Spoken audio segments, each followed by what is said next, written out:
جناب عائشہ صدیقہ رضی اللہ تعالی عنہا سے روایت ہے، فرماتی ہیں قال النبی صلی اللہ تعالی علیہ وسلم ان اطیب ما اکلتم من کسبکم، رسول اکرم صلی اللہ علیہ وسلم نے فرمایا سب سے پاکیزہ اور بہترین غذا وہی ہے جو اپنے ہاتھ کی کمائی سے تم کھاؤ گے۔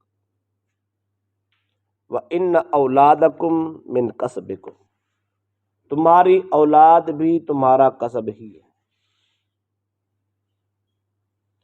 یہ حدیث دو تین جملوں میں آئی ہے، اس جملے کی میں تشریح کرتا ہوں، اس کے بعد دوسرا جملہ پڑھیں۔ نبی اکرم صلی اللہ علیہ وسلم نے فرمایا والدین کو بیکار کر کے اپنے آپ کو بٹھا نہیں دینا چاہیے۔ ماں باپ بوڑھے بھی ہو جائے تو حسب طاقت حسب توفیق مزدوری کرتے رہیں، اپنا کچھ نہ کچھ معاملات کرتے رہیں جس سے ان کا اپنا گزارا ہوتا رہے۔ مثال کے طور پر آخری زندگی میں اگر انسان بیمار نہ ہو تو بوڑھے ماں باپ کا خرچہ بالکل نارمل ہو جاتا، انہیں روٹی کھانی ہوتی، باقی سارے معاملات وہ ختم کر بیٹھے ہوتے ہیں۔ اولادیں بالغ ہو گئی، جوان ہو گئی، کمانے کھانے والی ہو گئی، بیٹے شادیاں کر کے اپنے کاروباروں میں، اور بیٹیاں دوسرے گھر مسافر ہو گئی، وہ اکیلے رہ جاتے ہیں تو ان کا ذاتی تھوڑا خرچہ ہوتا ہے۔ خدا نہ کرے کہیں بیمار ہوں تو اپنی جمع پونجی میں سے کچھ ایسا حصہ کچھ معاملات رکھتے ہیں، ان کا وہ بھی گزر بسر ہو سکتا ہے۔ بہتر یہ ہے، افضل یہ ہے، ماں باپ جتنی ان کو طاقت ہو، جب تک ان کو توفیق ہو، وہ اپنا کام کرتے رہیں، آہستہ آہستہ چلتے رہیں، کسی کے محتاج نہ۔ ہاں اگر وہ رہ جائے تو رسول اکرم صلی اللہ علیہ وسلم نے فرمایا تمہاری اولاد بھی تمہارا کسب ہی ہے، یعنی اولاد کی کمائی بھی تمہاری ہی کمائی۔ اس اولاد سے مراد بالخصوص بیٹا ہے، اور بالعموم پھر بیٹی بھی شامل ہو جاتے ہیں، چونکہ بیٹی اس لیے ڈائریکٹ شامل نہیں ہوتی چونکہ بیٹی تو اگلے گھر چلی گئی، وہ خود اپنا نان نفقہ اپنے اخراجات خاوند کے ذمہ لگا کے بیٹھی ہوتی ہے، اس کے اپنے وسائل تو ہوتے نہیں ہیں، اس کی تو ذمہ داری خاوند کی ہوتی ہے، تو اس نے ماں باپ کی خدمت کیا کرنی ہے۔ تو اس لیے پہلا حکم یہ ہے اولاد نرینہ، بیٹوں کے لیے حکم یہ ہے کہ ان کی کمائی باپ کی کمائی ہے، ان کی آمدنی ماں باپ کی آمدنی۔ لہذا اگر ماں باپ مجبور ہو جائیں، بوڑھے ہو جائیں، کام کاج کرنے کے قابل نہ رہیں، ان کی آمدنی کے وسائل نہ ہوں، اولاد کی آمدنی سے ماں باپ خرچ کر سکتے ہیں، اس میں کوئی حرج نہیں۔ تیسری صورت یہ ہے اگر ماں باپ غریب ہوں، اپنے وسائل نہ چھوڑے، سب کچھ اولاد کے سپرد کر بیٹھے ہوں، غلطی ہو گئی، اس زمانے میں تو غلطی ہی ہوتی ہے، آخری دم تک اولاد کے سب کچھ سپرد نہیں کرنا چاہیے، ورنہ اس زمانے میں اولاد بڑھاپے میں پوچھتی ہی نہیں ہے، اپنی اولاد، اپنے بچوں اور اپنی بیوی اپنے معاملات میں مصروف ہو جاتے ہیں، بوڑھا ماں باپ بھوکا مر جاتا ہے۔ لہذا اپنی جائیداد، اپنی زمین، اپنے معاملات باپ کو اپنے قبضے میں رکھنے چاہیے تاکہ اولاد ان کی اچھے اور خوشی سے خدمت کرتی رہے، جب وہ مر جائیں گے تو وہ وراثت کے طور پر ویسے ہی اولاد کو جائے گی، بات ختم ہو گئی۔ اگر ماں باپ غریب ہو، اولاد کے وسائل اچھے پیدا ہو جائیں، کاروبار ہو جائے، معاملات ہو جائے، تو غریب ماں باپ کے اخراجات اولاد پر واجب اور ضروری ہو جاتے ہیں، اولاد ضرور ہی کرے گی۔ اگر یہی صورتحال بیٹی کی ہو، ماں باپ بوڑھے اور غریب ہوں اور بیٹی کے وسائل اچھے ہوں، آج کل خواتین بھی کاروبار کرتی ہیں، فیکٹری کے مالک بھی خواتین موجود ہیں، رقبوں کے مالک بھی خواتین موجود ہیں، جائیدادوں والی بھی ہیں، بزنس مین بھی ہیں، تو اگر بیٹی کاروبار رکھتی ہو، اس کے وسائل ہوں، اس کی آمدنی ٹھیک ٹھاک ہو، ماں باپ اس کا بوڑھا ہے، بے شک وہ اپنے گھر میں ہے، وہ اپنے گھر میں ہے، پھر بھی اس بیٹی کا کیونکہ وسعت ہے، طاقت ہے، اس کی اپنی جائیداد، اپنا کاروبار ہے، اس بیٹی پر بھی واجب ہے اپنے بوڑھے باپ کی، بوڑھی ماں کی خدمت کرتی رہے، ان کے خراجات، ان کے دکھ سکھ میں شامل ہوتی رہے، ان کو ضرور ہی پوچھتی رہے۔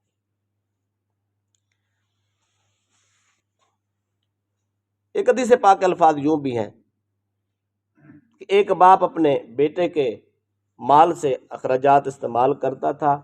بیٹے کو ایک دن غصہ آ گیا، اس نے کہا یہ اچھا کام ہے، کماتا میں ہوں کھاتا باپ ہے۔ چونکہ انسان کو اپنا کھایا بھول جاتا ہے، اولاد کو بالخصوص بھول جاتا ہے، ان کو یہ پتہ نہیں ہوتا میں چھوٹا سا تھا، میری جو پاکی پلیتی نہیں آتی تھی، مجھے کچھ نہیں آتا تھا، میرا کس نے کیا، یہ ساری باتیں ہم لوگ بھول جاتے ہیں۔ مجھے کس نے پروان چڑھایا، کس نے مجھے تعلیم دی، کس نے میری خدمت کی، کس نے میری نوکری کے لیے لوگوں کے ترلے کیے، منتیں کی، کس نے مجھے سیٹل کرنے کے لیے اپنی جائیدادیں برباد کی، یہ سب کچھ اولاد کو بھول جاتا ہے۔ جب اولاد جوان ہو جاتی ہے، شادیاں ہو جاتی ہیں، بیویوں کے قبضے میں آ جاتے ہیں، باقی معاملات اپنا حرص شروع ہو جاتا ہے، تو پھر یہ ساری محنت 25 30 40 سال کی باپ کی بھول جاتی ہے۔ وہ انسان کہتا ہے شاید میں ایسے ہی پیدا ہوا تھا، یہی میری پہلی عادت تھی۔ تو ایک جوان سرکار کے زمانے میں بھی ایسا پیدا ہو گیا، اور اس کو اپنے باپ کے خرچ کرنے پہ تکلیف ہوتی تھی۔ اس نے آ کے سرکار دو علیہ وسلم کو شکایت لگا دی کہ یا رسول اللہ صلی اللہ علیہ وسلم، کماتا میں ہوں کھاتا باپ ہے، میں جو جمع پونجی کرتا ہوں وہ استعمال کر جاتا ہوں۔ جب شکایت لگائی نا تو سرکار دو علیہ وسلم نے اس جوان کو بٹھا دیا اور قاصد بھیجا، جاؤ اس کے باپ کو بلا کر۔ جب باپ کو بلایا گیا، انہیں پوچھا خیر تو ہے نا؟ اس نے کہا آپ کا بیٹا آیا ہے۔ اس نے ایسے کہا ہے۔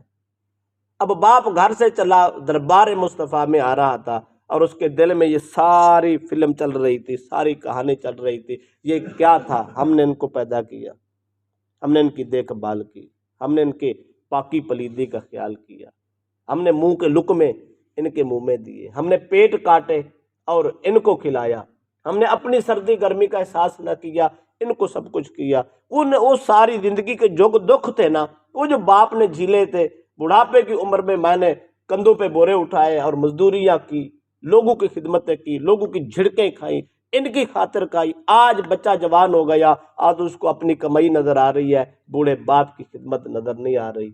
یہ ساری کہانی باپ سوچتا گھر سے چلا آ رہا ہے دربار رسول کی طرف، جو سب کچھ دیکھتا آ رہا ہے، سوچتا آ رہا ہے، جو کچھ وہ اس کے دل میں بیت رہی تھی، کملی والے کو وہاں بیٹھ کے پتہ چل رہا تھا باپ کے ساتھ کیا ہو۔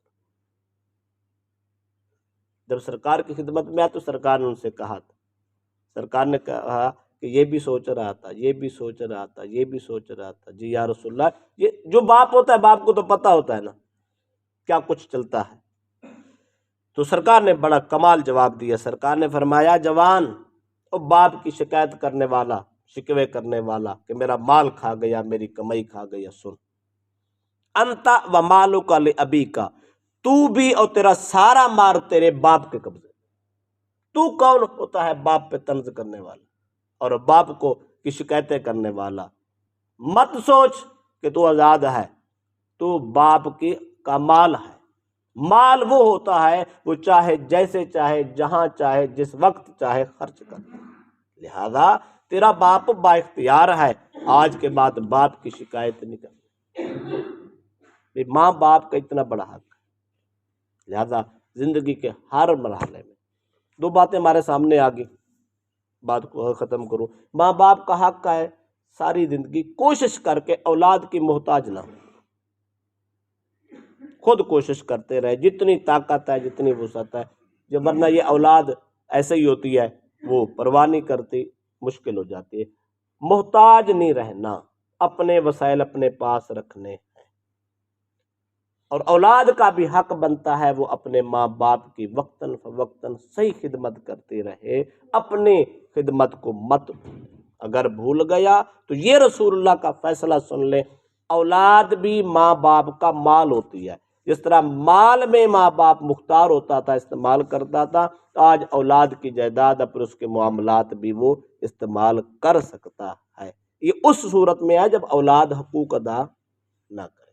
آخری صورت بھی سن لو، اگر اولاد کی کمائی ہے لیکن اولاد وہاں موجود نہیں ہے، اولاد غائب ہے، دوسرے ملک میں ہے، دوسری کنٹری میں ہے، تو اس کی جائیداد میں باپ اور ماں بغیر پوچھے تصرف نہ کرے۔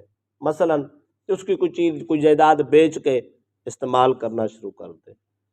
اولاد کی ذاتی جائیداد بیچ کر اپنے ذاتی اخراجات کے لیے بغیر اجازت کے اجازت نہیں ہے۔